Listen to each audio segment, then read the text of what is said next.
Madame la ministre, collègues, la France compte 20 écoles nationales supérieures d'architecture.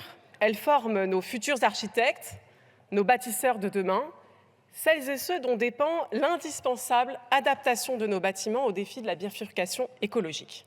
Sur ces 20 écoles, 20 se sont mobilisées ces derniers mois. Vous avez bien entendu, 100% des écoles nationales d'architecture sont entrées en lutte. Pourquoi donc ?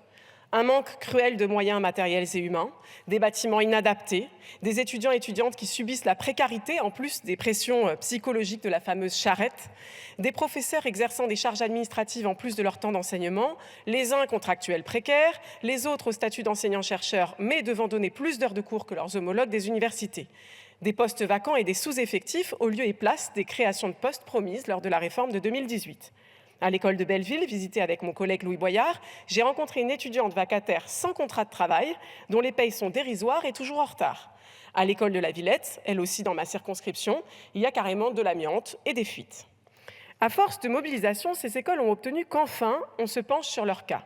Madame la ministre, après 3 mois de lutte, vous avez fini par leur répondre en débloquant quelques millions, quelques postes et en faisant des promesses. Vous avez annoncé des concertations pour relancer une stratégie nationale pour l'architecture et le député Holroyd vient de rendre un rapport. Nous voici donc en train d'en débattre au Parlement. Fort bien, j'ai envie de dire, il était temps.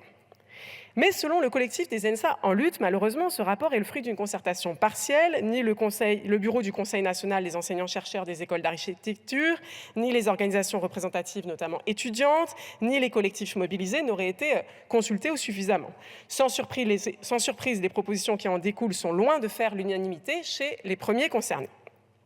La résolution invite le gouvernement à définir une trajectoire pluriannuelle en termes de ressources et de moyens pour assurer une remise à niveau des ENSA. Douce musique à nos oreilles, quelque peu gâchée par la fausse note finale dans le prolongement des efforts engagés depuis 2018.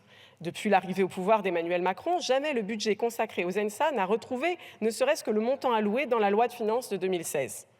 Au lieu de féliciter le gouvernement, cette résolution pouvait commencer par exemple par lui demander d'enfin tenir les engagements de 2018. Passons sur cette pulsion d'autosatisfaction qui s'empare de vous, même face à un mouvement social d'ampleur, on commence à avoir l'habitude. Venons-en au cœur du problème.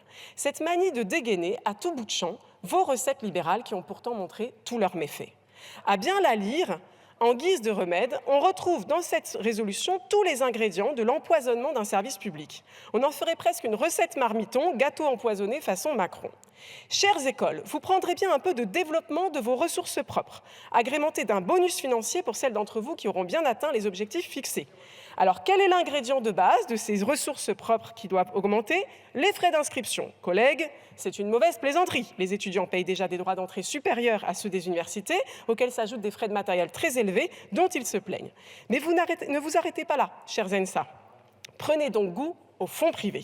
On retrouve là un incontournable de la gastronomie libérale, un service public meurt de faim, que ses personnels administratifs en sous-effectif se mettent tout de suite en chasse de coopération avec les entreprises.